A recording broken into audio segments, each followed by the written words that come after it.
মধ্যবিত্ত ঘরের বউ হয়ে যেভাবে চলে কিছু টাকা সঞ্চয় করতে পারছি। তো আমার মতন করে আপনিও যদি কিছু টাকা সঞ্চয় করতে চান তাহলে অবশ্যই পুরো ভিডিওটি আপনি দেখে যাবেন, তাহলে হয়তো আপনি আমার থেকে কিছুটা আইডিয়া হলেও পাবেন। তো একটা কথা বলি, আজকে আমি যে কথাগুলো বলবো বা শেয়ার করব সেগুলো হয়তো সবার জন্য না।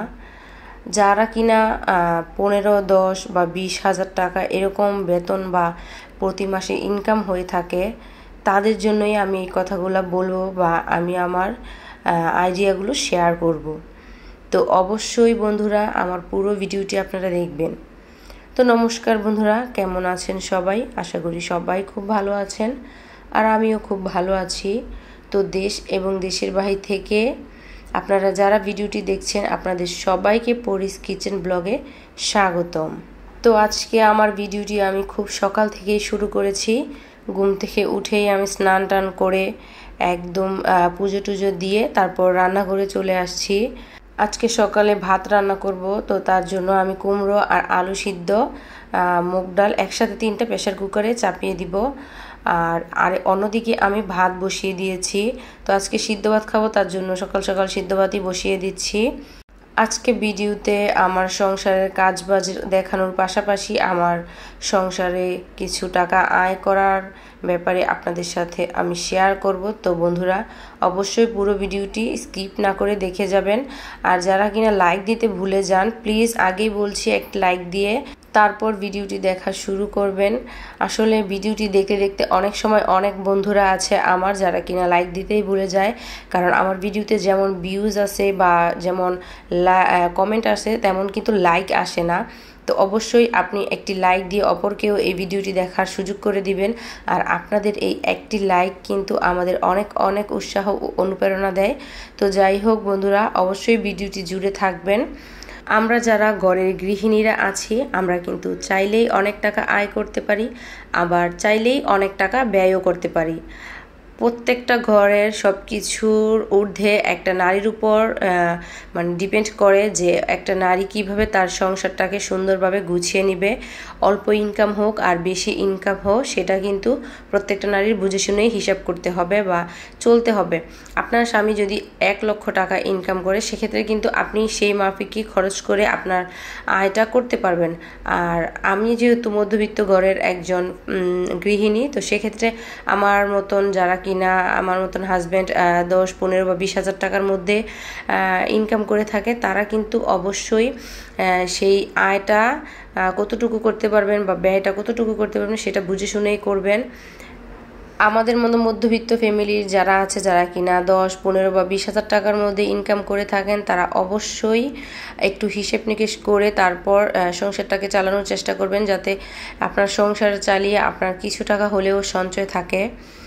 অবশ্য আমরা যারা কিনা এইরকম বাজেটের মধ্যে ইনকাম করে থাকি, তারা কিন্তু যখন তখন যা ইচ্ছে তাই কেনাকাটা করতে পারি না। আসলে এইসব করলে আপনার কোনো সঞ্চয় করার টাকা পয়সা কোনো কিছুই থাকবে না। তো সেটার দিকে একটু লক্ষ্য রেখে তারপর আপনাকে আপনার খরচটা করতে হবে। মধ্যবিত্ত ঘরের গৃহিণীদেরকে একটু হিসাব করেই চলতে হয়। যেমন বাজার সদাই ক্ষেত্রে যতটুকু প্রয়োজন ততটুকুই আপনি আপনার প্রয়োজন মোতাবেক কিনবেন বা ক্রয় করবেন, আর এর থেকে বেশি আপনি কেনাকাটা করে রাখতে পারবেন না, যেহেতু আপনার প্রত্যেক মাসে একই অ্যামাউন্টের টাকা আপনি মানে পেয়ে থাকেন। সেহেতু আপনি চাইলেই অধিক মাত্রার কোনো কিছু কেনাকাটা করতে পারবেন না। তো দামি দামি খাবার বা দামি দামি জিনিসপত্র থেকে একটু বিরত থাকার চেষ্টা করবেন। আর যেহেতু এখন অনলাইনের যুগ, অবশ্যই অনলাইনে অনেক ধরনের ড্রেস আপ, মেয়েদের অনেক ধরনের সাজগোজের জিনিসপত্র এখন চোখের সামনে ঘোরাফেরা করে, তো সেগুলা আপনারা দেখতে পারবেন। কিন্তু অবশ্যই এইগুলা আপনার সাধ্য মতো আপনার যদি কিছু প্রয়োজন হয় সেটা কেনাকাটা করবেন। তো অতিরিক্ত মাত্রায় কখনো কোনো কিছু কেনাকাটা করতে যাবেন না, যেটা কিনা আপনার সঞ্চয়টা করতে বাধাগ্রস্ত হবে। তো অবশ্য এইগুলা থেকে যদি আপনি একটু একটু করে নিজেকে বিরত রাখুন বা যতটুকু প্রয়োজন ততটুকুর বেশি যদি আপনি কেনাকাটা না করুন, প্রয়োজন হিসেবে আপনার খরচটুকু আপনি করতে পারেন, তাহলে অবশ্যই কিন্তু একটা সময় গিয়ে দেখবেন আপনার কাছে একটু একটু করে অনেকগুলা টাকা পয়সা সঞ্চয় হয়ে গেছে। অনেকেই আছে যারা কিনা বাহিরে খাবার দাবার খেতে খুবই পছন্দ করে। তো আপনি খাবার দাবার খাবেন একেবারে নিজের মানে শখ বা ইচ্ছা এগুলো কখনোই একেবারে ধামাচাপা দিবেন না। অবশ্য আমি ফার্স্টেই কিন্তু বলেছি যে আপনি আপনার আয় বুঝে তারপর ব্যয় করবেন। তো আপনি যদি বাইরের খাবার খেতে পছন্দ করেন তাহলে মাসে অবশ্যই একদিন আপনি একটু যাবেন, হয়তো বাইরের খাবার খাবেন, তো সেটা কোনো ব্যাপার না। কিন্তু আপনি কিছুদিন পর পর বাইরের খাবার খাবেন, মাসে 5-6 বার বাহির থেকে খাবার এনে খাবেন, সেটা কিন্তু করতে গেলে বাইরের খাবারের অনেক দাম পড়ে। তো সেই ক্ষেত্রে আপনার আয় তো হবে না, বরং উল্টো আরও এর থেকে বেশি ব্যয় হবে।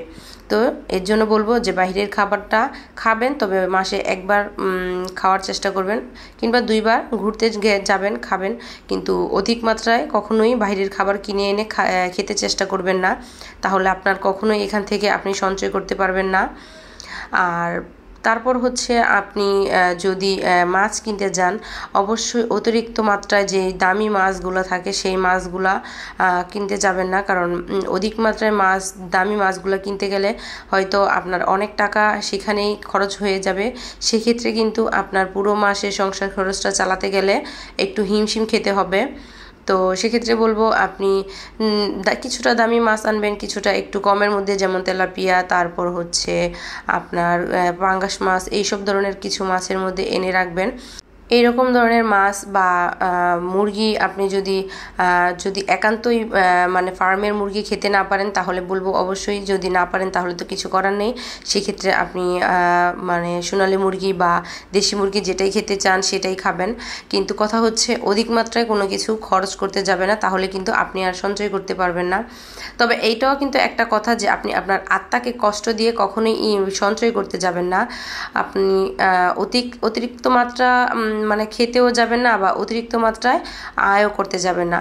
অন্তত দুইটার মধ্যে এক ধরনের সমতল রেখে তারপরে আপনি আপনার সঞ্চয়টা করবেন।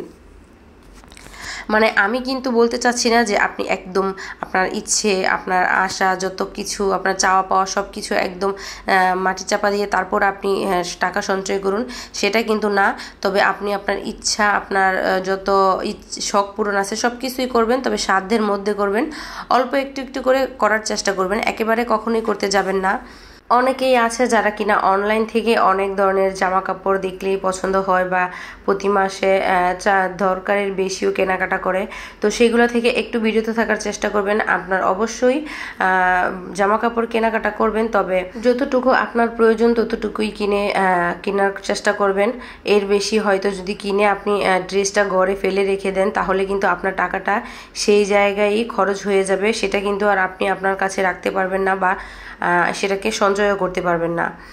তো যারা কিনা আমার মতন একটু একটু করে সঞ্চয় করতে চান, তো তাদেরকে বলবো এই সব দিকগুলা একটু খেয়াল করে তারপর আপনি আপনার খরচগুলা করবেন, তাহলে অবশ্যই একটা সময় গিয়ে দেখবেন যে আপনার হাতে অনেকগুলো টাকা আপনি সঞ্চয় করতে পারছেন। আরেকবারও আমি এই কথাটা বলতেছি আপনাদেরকে, আপনি আপনার সঞ্চয় করবেন, আপনার আয় বুঝে ব্যয় করবেন, তারপর আপনি সঞ্চয় করবেন, ঠিক আছে? তো আমি যে বলছি তো আপনাকে সেভাবেই চলতে হবে এমন কোনো কথা নয়, আমি শুধু আমার আইডিয়াগুলো আপনাকে শেয়ার করলাম।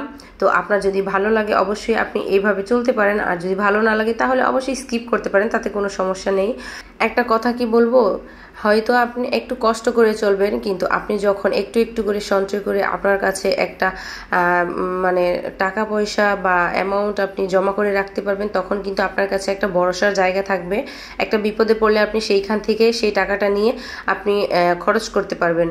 তো আমি বলবো, যদি আপনার সঞ্চয় করার ইচ্ছা থাকে বা মনোবল থাকে, তাহলে অবশ্যই আপনি নিজেকে সংযত রাখুন বা সংযত করার চেষ্টা করুন, যাতে করে আপনি প্রতি মাসে আপনার স্বামীর বা আপনার নিজের ইনকামের টাকা থেকে আপনি সব ধরনের খরচ বা সব ধরনের শখ আপনার পূরণ করে তারপর আপনি একটু টাকা হলেও সেভিংস করতে পারেন। সেই দিকটা আপনি যাতে পারেন সেটাই আপনি খেয়াল করবেন। আর শেষে এসে বলবো, যদি আমার ভিডিওটি আপনাদের ভালো লাগে তো অবশ্যই কমেন্টের মাধ্যমে জানাবেন, আর যদি খারাপ লাগে সেটাও কমেন্টের মাধ্যমে জানাবেন, তাহলে হয়তো আমি ভুল করলে আমার সেই ভুলটা আমি সংশোধন করতে পারবো। তো বন্ধুরা, ভালো থাকবেন।